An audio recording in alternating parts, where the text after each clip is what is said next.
Olá, queridos, sejam muito bem-vindos. Mais um conteúdo aqui no canal para compartilhar para você, para motivar, para te inspirar, para fortalecer o teu espírito.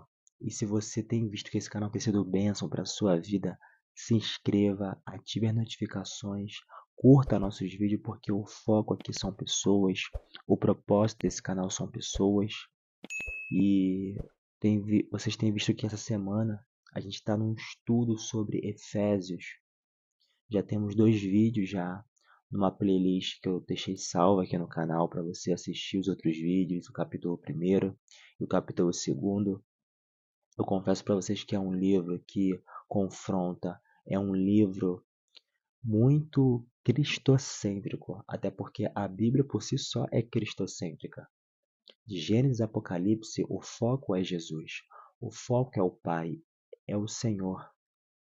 E hoje vamos falar sobre o apóstolo dos gentios.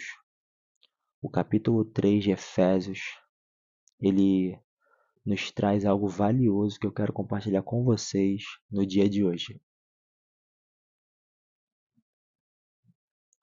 O capítulo 3 começa assim, ó. Por essa razão, oro eu, Paulo, prisioneiro de Cristo Jesus, em favor de vocês, gentios. Perceba desde já que Paulo está preso e está se importando com as pessoas que estão do lado de fora. Paulo está sofrendo, mas está escrevendo cartas. Paulo está em uma cela. Paulo está machucado, mas está se importando com vidas que estão do lado de fora, tendo a oportunidade de fazer algo diferente, tendo a oportunidade de mudar de vida, porque ele entende que para mudar de vida é só com Deus. Para mudar de vida é só aceitando a Jesus como seu único e fiel Salvador, porque é Ele a esperança para todos os problemas de nossas vidas. Ele continua no versículo 2: Certamente vocês ouviram falar da responsabilidade imposta a mim em favor de vocês pela graça de Deus, ou seja, a responsabilidade de pregar a palavra, de compartilhar as boas notícias do Evangelho, porque sabemos que Paulo teve um encontro com Jesus em Damasco. Paulo era uma pessoa que não aceitava cristãos, não concordava com as suas ideias, e quando surgiu o cristianismo, ele foi contra o cristianismo. Ele viu Estevão sendo apedrejado, mas a Bíblia conta que ele consentiu com a morte de Estevão. E aqui a gente vê no versículo 3, ele diz mais: Isto é, o mistério que me foi dado a conhecer por revelação, como já lhe escrevi em poucas palavras. Ao lerem isso, vocês poderão entender a minha compreensão do mistério de Cristo.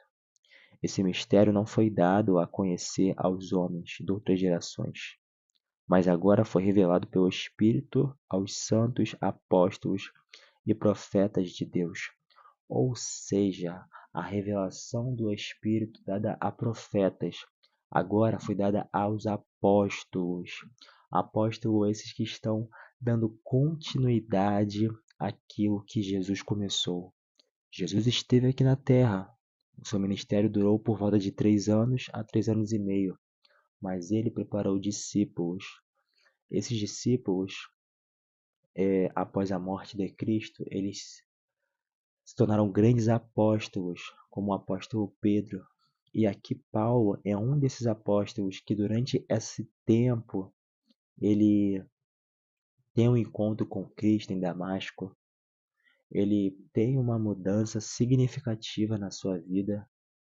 E agora ele é um apóstolo que está levando a palavra. Só que Paulo, ele alcançou tanta gente que os romanos se iraram com ele, prenderam ele, porque ele estava falando do cristianismo. Ele estava levando a palavra do evangelho. E era um tempo que os romanos estavam matando cristãos, queimados, crucificando. Se não me falha a memória, o imperador Nero foi um dos piores imperadores que mais matou cristãos nesse período. E aqui ele continua no versículo 6, significando que, mediante o Evangelho, Os gentios são co-herdeiros com Israel, membros do mesmo corpo e coparticipantes da promessa em Cristo Jesus. Deste evangelho, tornei-me ministro pelo dom da graça de Deus, a mim concedida pela operação do seu poder. Da mesma forma que o apóstolo Paulo se tornou um grande apóstolo antes Saulo, agora Paulo, ele está dizendo que os gentios também têm a participação no corpo de Cristo. É aceito no corpo de Cristo. Pertence ao corpo de Cristo porque a aliança que o Senhor fez conosco foi por sangue. Foi por sangue. O evangelho é para todos. E ele continua no versículo 8.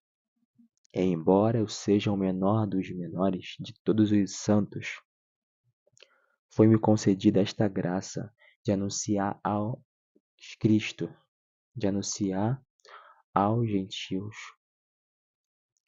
E embora eu seja o menor dos menores de todos os santos, foi-me concedida esta graça de anunciar aos gentios aos insondáveis riquezas de Cristo, ou seja, a palavra, a sua revelação, e esclarecer a todos a administração deste mistério que, durante as épocas passadas, foi mantido oculto em Deus, que criou todas as coisas. Ou seja, Paulo precisava compartilhar as maravilhas do Pai desde o passado até o presente daquela época. E aí ele diz, a intenção dessa graça era que agora, mediante a igreja, a multiforme sabedoria de Deus se tornasse conhecida por poderes e autoridades nas regiões celestiais, de acordo com o eterno plano que ele realizou em Cristo Jesus, nosso Senhor. Não existe plano mais perfeito que o que o Pai fez por nossas vidas. Ter se entregado numa cruz, ter morrido, ter levado todo o peso do nosso pecado e simplesmente dizer: Pai, perdoa-lhes porque não sabem o que fazem. Porque diante de uma morte, Jesus se lembrou de nós, mas também daqueles que os criticavam, daqueles que os colocaram ali naquela cruz. Versículo 11. De acordo com o eterno plano que ele realizou em Cristo Jesus, nosso Senhor, por intermédio de quem temos livre acesso a Deus em confiança pela fé neles. Portanto, peço a vocês que não desanimem por causa das minhas tribulações em seu favor, pois elas são uma glória para vocês.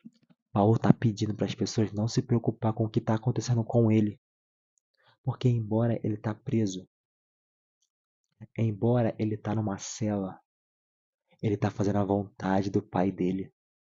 Ele está fazendo a vontade de Deus, que é pregar a palavra, que é anunciar o Evangelho, enquanto ele pode.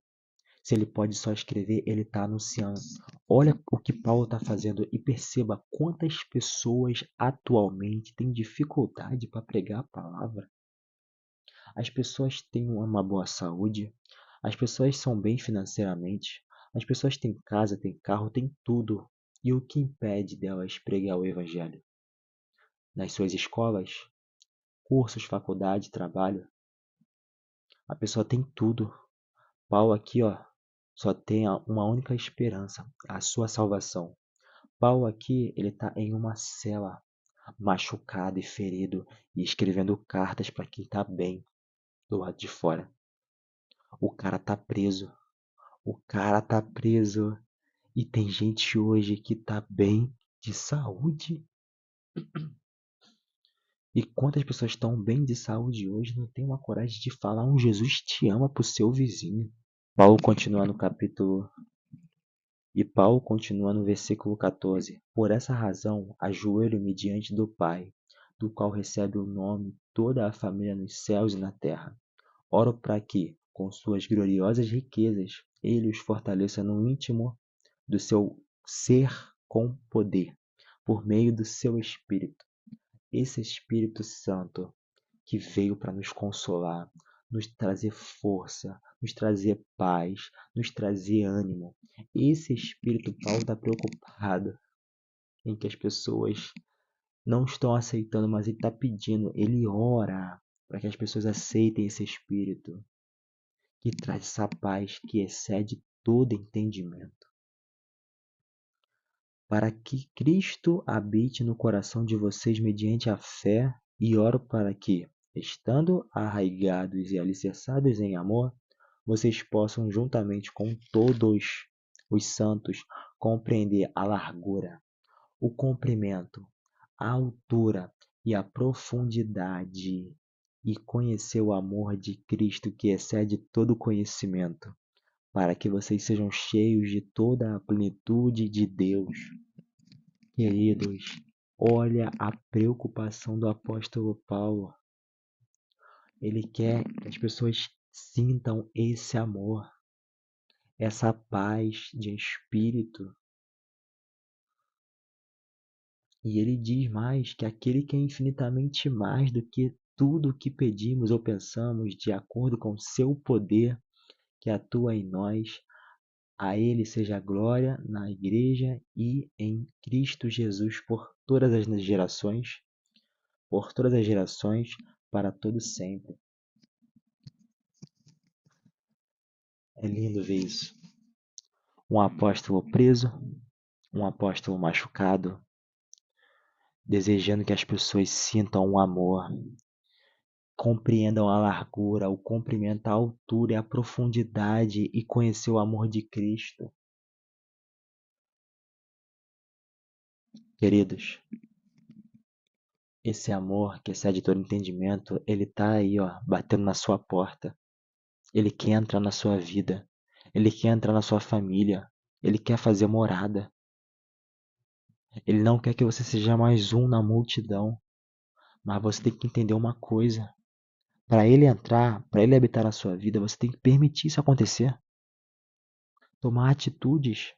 Larga esse vício da bebida, da prostituição. Larga esse vício da pornografia, da masturbação. Larga esse vício que está impedindo você de viver algo novo. De estar com Jesus, na presença, na plenitude. Ele está voltando, ele quer salvar a sua igreja, ele quer salvar pessoas, mas enquanto viver de qualquer maneira, a sua bênção não vai chegar. Você vai viver uma vida frustrada, triste, sem rumo, de norteado, e é isso que você quer continuar vivendo? Deus tem coisas lindas para a sua vida, para a sua casa, mas é isso aqui, ó. Aquele que é capaz de fazer infinitamente mais do que tudo o que pedimos ou pensamos, de acordo com o seu poder que atua em nós. Esse que pode fazer infinitamente mais, ele quer fazer, mas depende de você. Porque é aquilo. Se você quer ser ajudado, permita-se. Aceite a Jesus. Volte para ele enquanto ainda dá tempo. E eu espero que essa mensagem ela faça sentido para a sua vida.